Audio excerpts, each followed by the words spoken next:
This piece of dirty aluminum has been sitting in a bucket.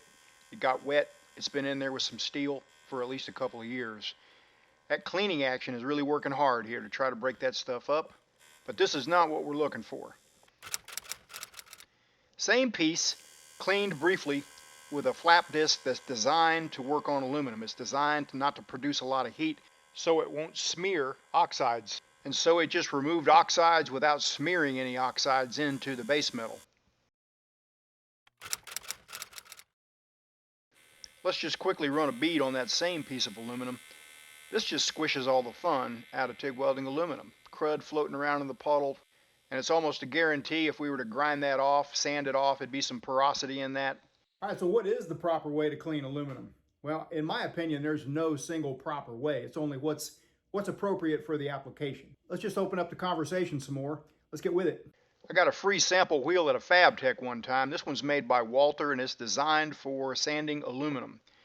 EnduroFlex Alu, I believe what it's called, but it just cuts without any effort.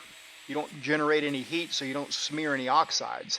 That's all I'm going to do to that one. Let's look at a bead on that real quick.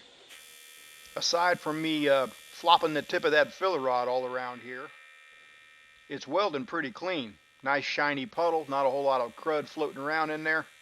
No black soot, no pepper in the puddle, no brown haze surrounding the puddle from stuff cooking out. That's kind of what you want to see. There are applications on new metal where a simple wipe with acetone is good enough. In a recent video, my friend Andrew Carden was welding some outside corner joints on some brand new aluminum that I had ordered. A simple wipe down. I think we just used a dry cloth on this. Acetone certainly wouldn't have hurt anything, but it sure did come out nice and clean anyway. Cleaning aluminum for a weld test that's going to be x-rayed is entirely different. And in that case, cleaning the sheared edge is super important. A sheared edge is ragged. It could have oil and grit entrapped in it.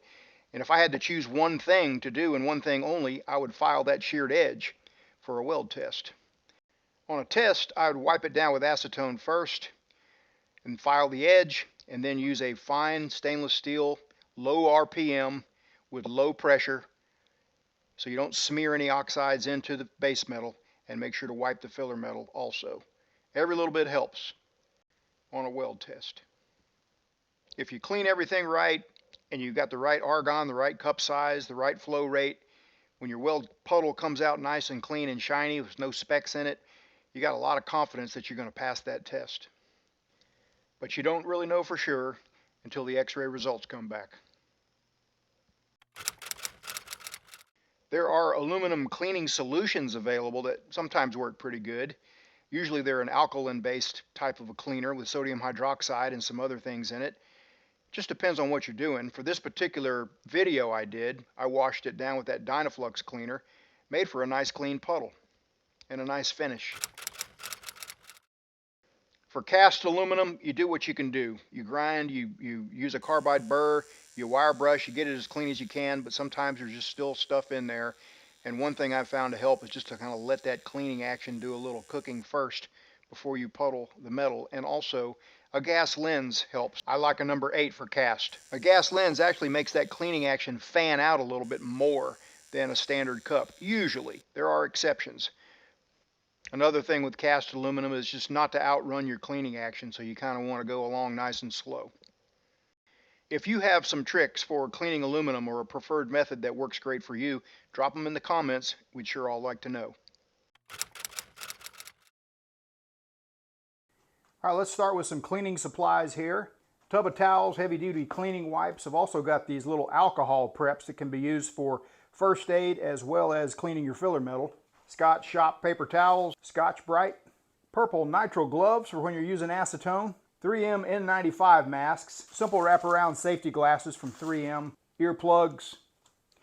This is the respirator that I've been wearing for years with these filters, 2097 filters that are good for kind of like light duty nuisance vapors as well as particulates. 3M half face piece that fits under the helmet. For metal marking, soapstone, both round and flat. Silver pencils for when you need a finer mark than soapstone for cutting with a torch or plasma cutter. And silver streak markers with the refills, and different color metal markers, paint markers. Old school chip and hammer, Weiler stainless steel toothbrush. More to come.